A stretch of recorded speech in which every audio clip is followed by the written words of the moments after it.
La quatrième chose que l'on peut observer chez les pauvres, mais pas chez les riches, est le manque de formation continue. Laissez-moi vous dire cette vérité qui m'a frappé lorsque je l'ai entendue pour la première fois. Les gens avec une mentalité de pauvreté croient, souvent de manière très profonde, qu'une fois qu'ils ont terminé leurs études et obtenu leur diplôme, ils ont achevé leur éducation. C'est la plus grande erreur que quelqu'un puisse commettre dans sa vie.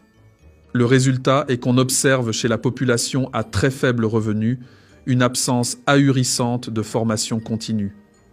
Ils se contentent généralement de leur salaire, de leur emploi et de leur routine. Les rares formations qu'ils suivent sont celles proposées par leur entreprise. Une étude de Tom Corley, auteur de Rich Habits, a montré que 98% des personnes riches passent 30 minutes ou plus chaque jour à lire des livres liés à leur carrière ou à leur développement personnel, contre seulement 2% des personnes pauvres. Je vais vous dire ceci. Dans l'époque où nous vivons actuellement, la seule compétence qui importe réellement est la capacité à apprendre de nouvelles compétences.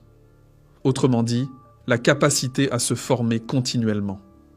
Aujourd'hui, plus que jamais, les choses évoluent à un rythme très rapide. Chaque année, et maintenant presque chaque semestre, il y a de nouvelles tendances. Vous devez constamment vous former pour pouvoir saisir directement les opportunités lorsqu'elles se présentent. Le développement personnel et professionnel sont les moteurs du succès. Sans formation continue, vos compétences deviennent très rapidement obsolètes, ce qui peut vous empêcher de progresser dans votre carrière professionnelle. Soyez curieux, explorez de nouvelles pistes, cherchez de nouvelles possibilités, soyez à l'affût des tendances.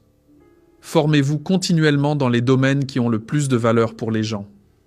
Les besoins et les envies évoluent constamment et vous devez évoluer avec eux. La cinquième chose que font les pauvres, mais pas les riches, est l'excès de divertissement. L'excès de divertissement est un obstacle à la croissance personnelle et financière. Faites ce test parmi les gens autour de vous et dites-moi si cela est vrai ou pas. Demandez à 5 personnes de votre entourage, vos amis par exemple, de vérifier leur temps d'écran quotidien. Vous verrez probablement une moyenne de plus de 5 heures par jour passées sur le portable, et les applications qui dominent leur temps d'écran sont des applications de divertissement. Notre époque surcote tellement le divertissement qu'un auteur a même parlé de la tyrannie du divertissement. Une enquête a démontré qu'une personne moyenne passe environ 11 heures par jour à interagir avec les médias, incluant la télévision et les smartphones.